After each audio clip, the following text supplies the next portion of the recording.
I am Daniel Lucas, and welcome to Book 101. Book 101 is all about the books that are read for the last 40 years, and today I have my special guest. He is the author of the book Behind the Hedgerows, no other than Mr. Timothy Smith.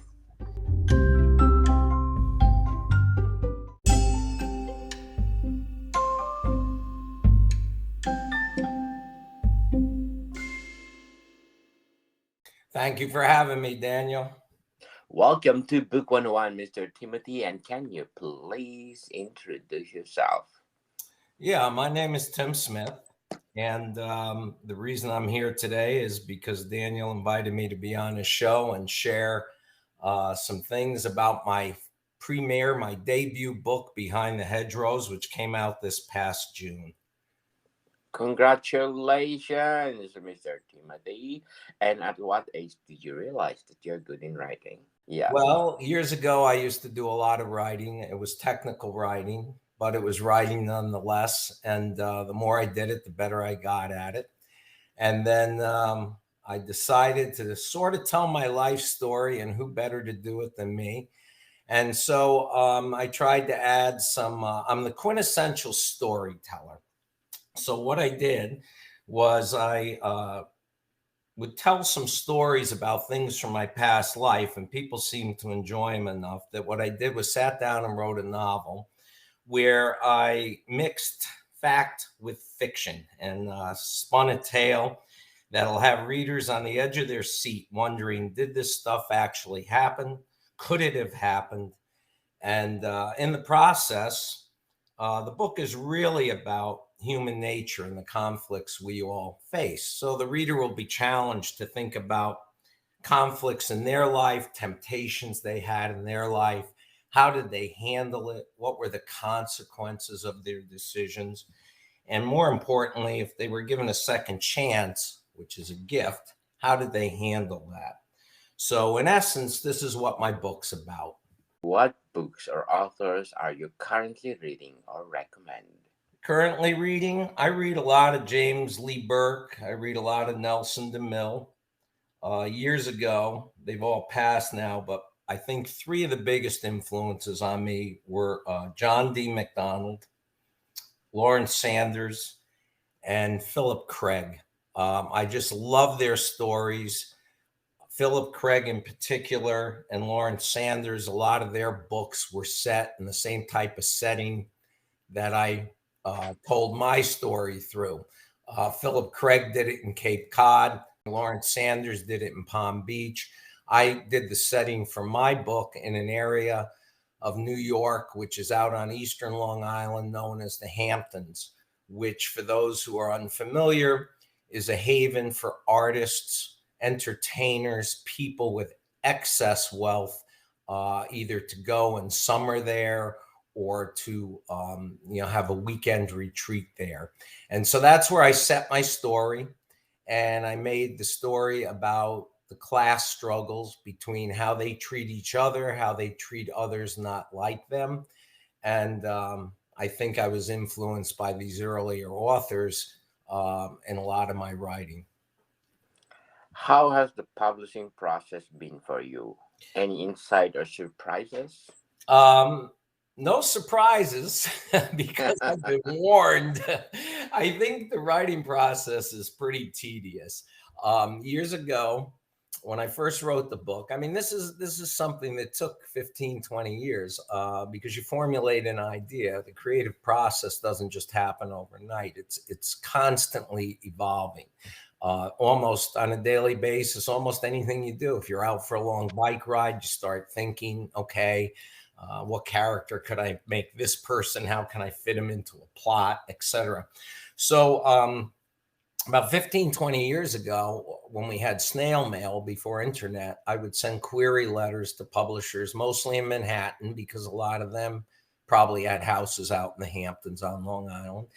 And it was a really tedious process. You'd get back a form letter of rejection, or sometimes, most of the time, you wouldn't even get feedback. You wouldn't get anything back.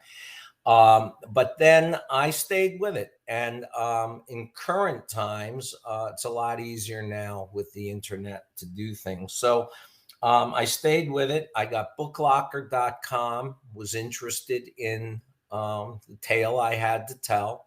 I worked with them and they were wonderful. And I would encourage any of your readers who want to buy my book to go to booklocker.com, the publisher. It's booklocker.com/12864. That would be the easiest way to order it.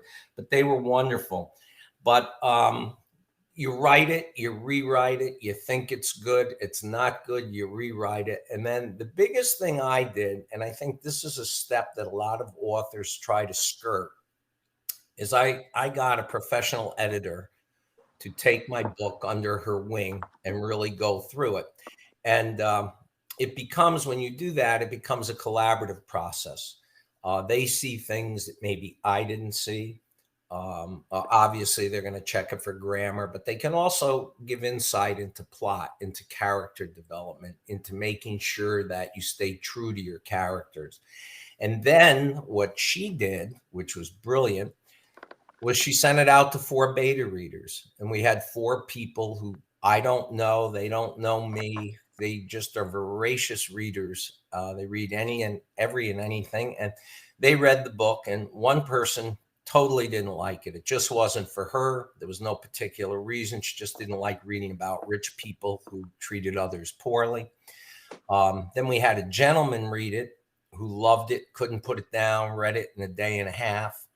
We had an older woman read it who was amazed at some of the shenanigans that went on in the book. She said, "My, what a sheltered life I had, but I loved listening to it be told." And then we had another person read it who gave us some insight to maybe change 3 chapters around, not necessarily rewrite them, just the order of the chapters. And when we did that, it just took the book to another level.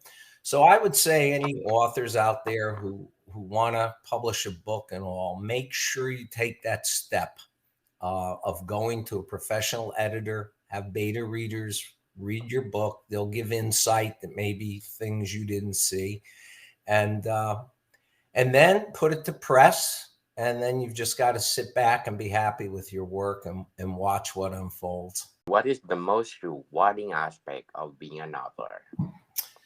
The most rewarding aspect, I think, for me, it's when somebody comes up to me, and I had this happen yesterday. A gentleman came up to me who I know, and he said, "Tim, my wife and I bought your book last week, and I just finished it." He goes, "I couldn't believe the stuff that you talk about in the book and the way you tied the characters together."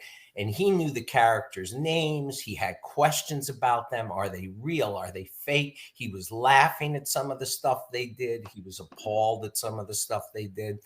So I think for me, the enjoyment comes from sharing experiences I had, although being a fictional author, the nice part is you can weave that tale and add things to meet your narrative, so you can have fun with it and spin some things differently.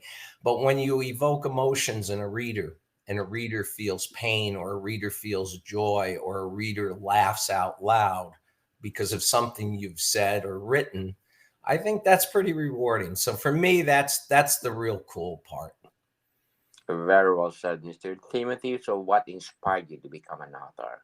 What inspired me? Well, I read a lot, and I read a lot of fiction mostly, and I'm very creative.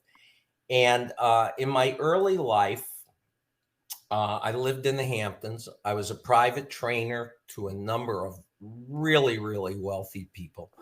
And I just am an observer. I watch things, and fortunately or unfortunately, I can't forget a lot of what I see and hear. So over time, I witnessed a lot of different types of behaviors. And what I came to realize is even people with wealth, people behind the hedgerows, behind the privet hedges, we always put them on a pedestal and think they have such a perfect life.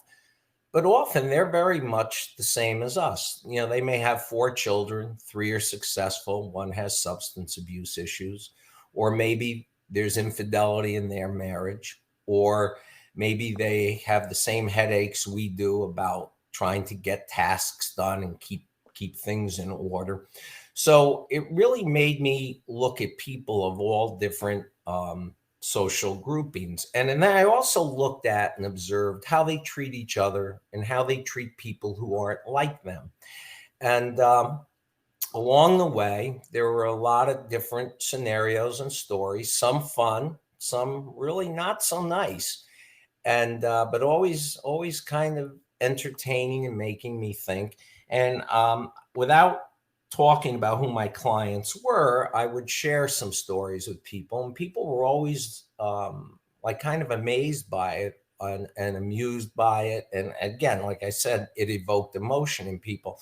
So I thought, why not put them together and create a story and make that happen. So what I did was I took a number of my clients and people I knew in the Hamptons, because I did live there, um, who were like trust fund babies, living off trust funds. And I lumped them together and created one character, the Stanwicks. Then I took the corporate raiders and the CEOs and the movers and shakers of the world, the people who had politicians visiting on weekends to ask for funds for, election campaigns. I took those types of people and I made them the Stevensons. And then I took other different types of people and made them characters as well. And I had some really different types of personalities. I had CEOs, I had entertainers, I had a dominatrix. I worked that into the into the tale, which can get kind of interesting. But I had a real smorgasbord of humanity. And so what I did was I created character development by different types of people. And then I put them into a scenario where I could let a plot develop. And it's told through the eyes of this personal trainer. And I did something else unique in the book. Usually, books are written about someone's watching everything develop and it's in the third person, or you have sort of a narrator telling you what's going on. What I did was I wrote the book as an interview. The person telling the story, Hunter McPherson, who's the personal trainer. Um, I don't want to give the book away, but he ends up taking off, dropping out. And what he does is he reconnects with someone he knew from his past, who is a reporter. And he grants her a week's worth of interviews. So over the course of a week, and that's all set in Costa Rica, which is charming in itself. So the reader will get a flavor of what Costa Rica is like. And what he does is he tells his tale to this reporter, and she's the liaison between the reader and the protagonist. So as you're reading the book, you may have a question for him. You're like, well, why did they do this? And she'll ask that question almost the same time you think of it. And so it's kind of written differently, but it really works well. And people have commented on that. It's kind of a unique way to write the book. And then at the end of the book, I also let the reader know what happened to everybody. Whatever became of these people later on in life. So that's how I structured the book, and I had a great time doing it. It was challenging, but it was really a fun experience. Interesting. But before we go on, I want to shout out to the people listening according to my daily ranks.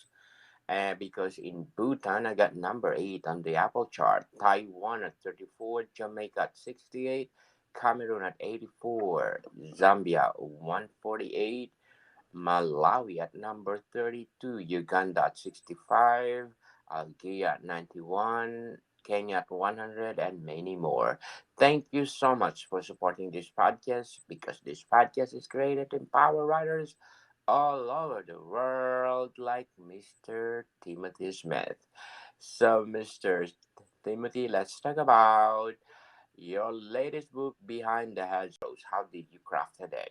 How did I craft it? Yes.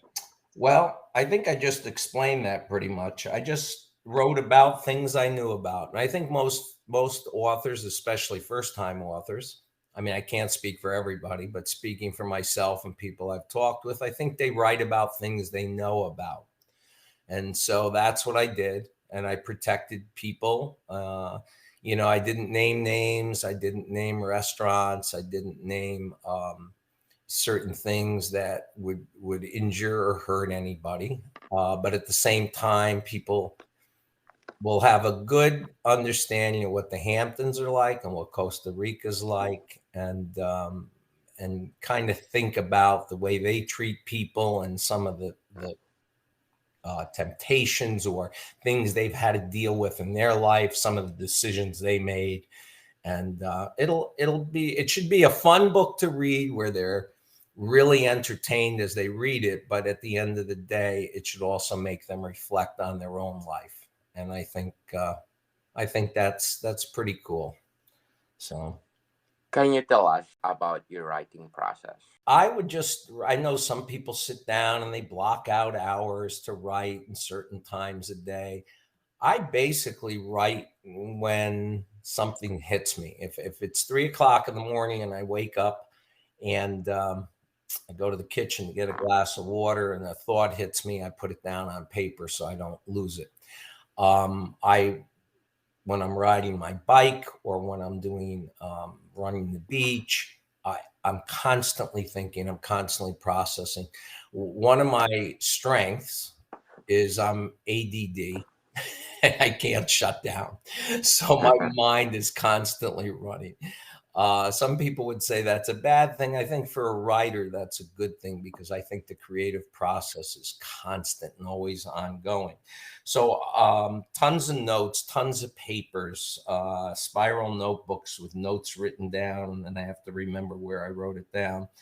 And then I just write it. I just get it down on paper. And then you can always, when you have a moment where you're not thinking of new ideas, then you can go back and kind of dress it up and tie it together and pull it back to make it a better product, if you will. How do you develop your characters and plot lines? Well, as I said, my characters are based on real people I knew, and I consolidated them. I pulled them together so that instead of having four characters who are the same types of personalities, I grouped them into one, and did that for several different opposing types of personalities so that there would be conflict in the plot. Um, Everybody had money, but the trust fund people handle their money very different than the corporate raiders. Those people have to show you how much money they have. At the end of the day, the person who dies with the most toys wins. Where the trust fund people, they're driving more modest cars, they're more laid back, they're not worried about being seen at the right parties, but yet they could be just as wealthy.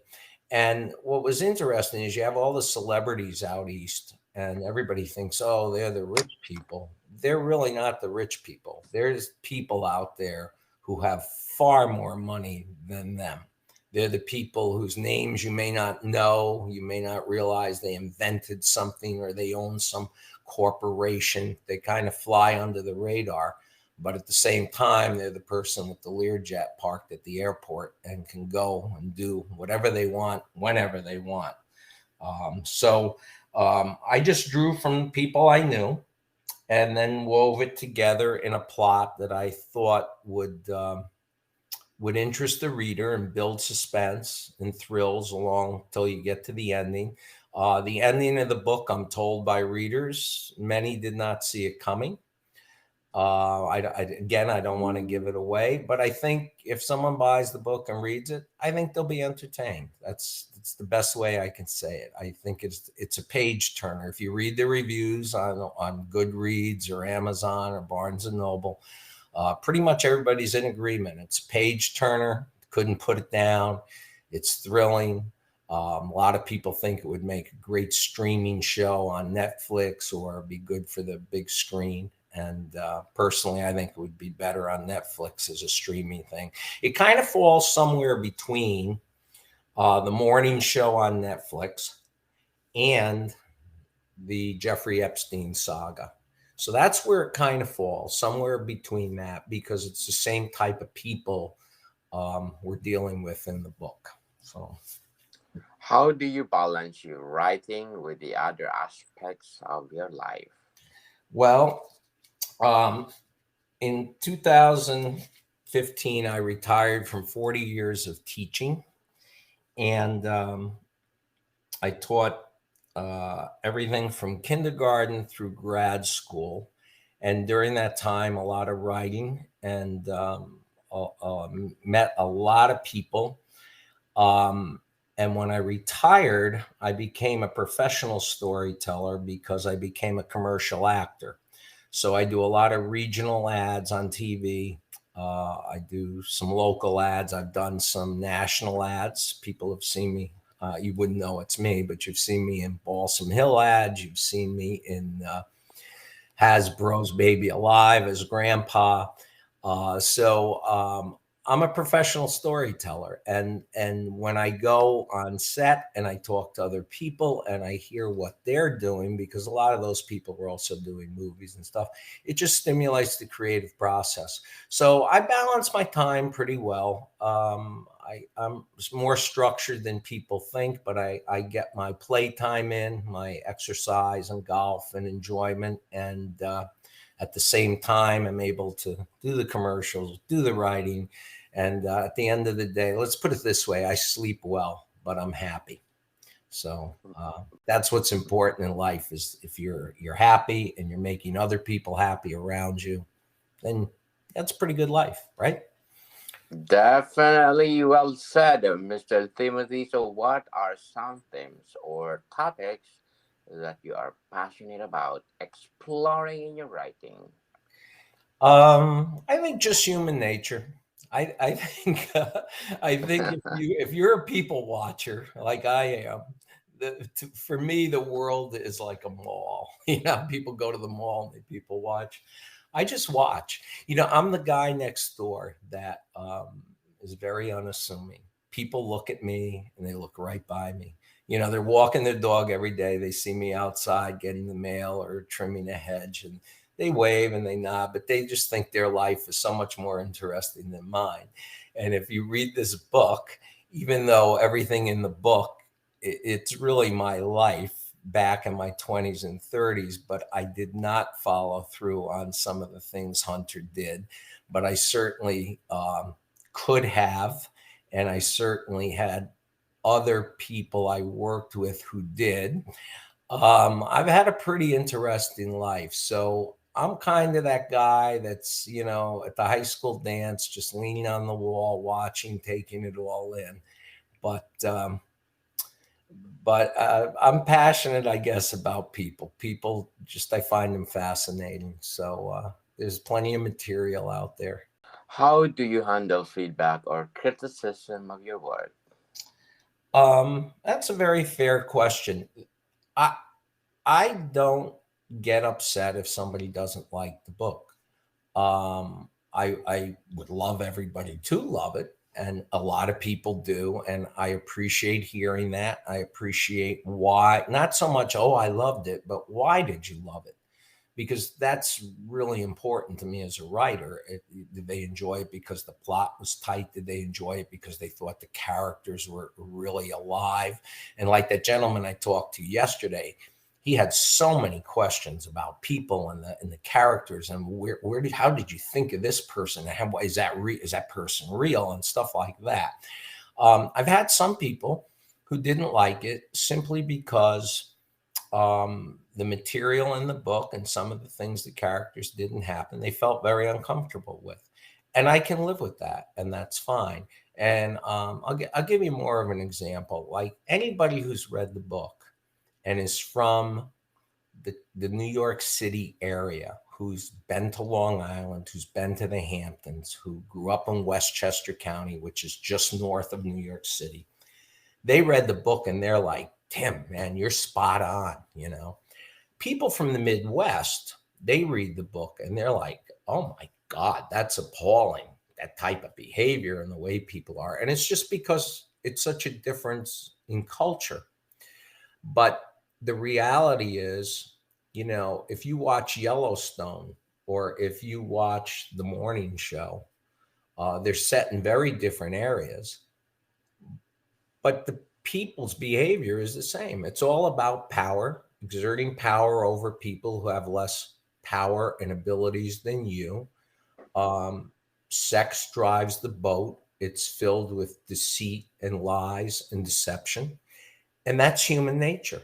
And so that's what the book addresses. So if it's not for them, that's fine. I thank them for reading it and giving it a shot. And I can live with that because I know I'm not going to please everybody.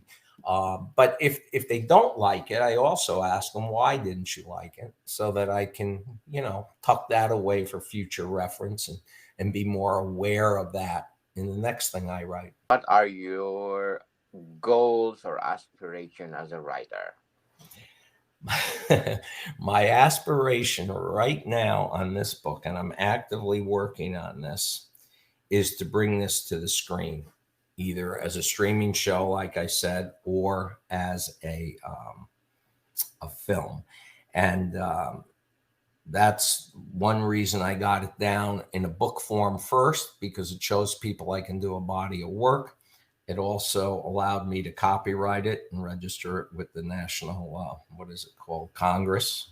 And so it protects myself. But my goal is to see this move to the silver screen or a streaming service so that a lot of people can really be entertained and also reflect on their life and how they've treated others. So that's my goal.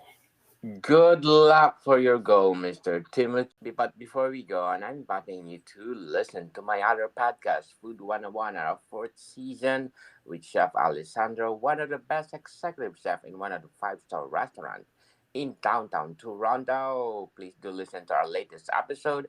We talk about our Volume 12, Food 101, Volume 12, Italian cuisine, plus one more. Our books are out, not only one but 13 volumes, people and more counting, available on Amazon and leading online bookstores worldwide. So, Mr. Timothy, if you go back and give advice to yourself when you were first starting out as a writer, what would it be?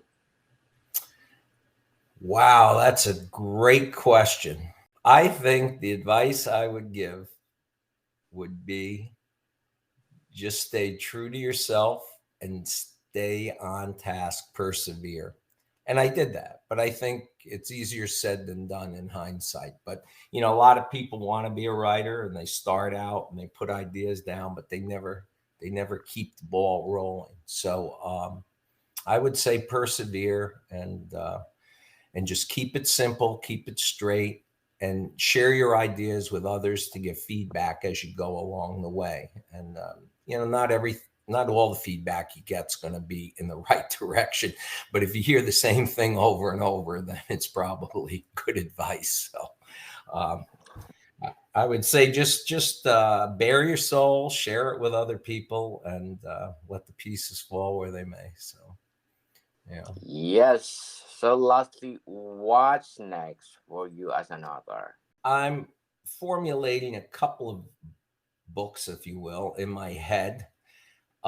Taking a little breather right at the moment. Right now, it's about doing the podcasts and other types of things like that, which I love doing, by the way. I really appreciate your sharing me with your audience. Because when I do these speaking engagements, whether it's to book clubs, which now you can do virtually, it's great, or the podcast, I always reflect and learn from them when I go back and listen, or like I've listened to other authors you've interviewed on your podcast. It makes me think, and I become, I think, better at my craft and better at what I do. It helps the thought process. So, um, My process now is to get podcasts, listen to podcasts, talk to other writers, and keep formulating my ideas. And then when it moves me enough, I'll start putting them down on paper, and we'll have book number two. Good luck for that, Mr. Timothy, and you are most welcome to come back and promote the book that you are making. Okay, So, thank Mr. you. You're welcome. So, Mr. Timothy, can you please invite our listeners to support Behind the Hedgerows? I will. Available online as a paperback or ebook at all major bookstores. You can buy it any online bookstore, but I would ask you to go to booklocker.com/12864.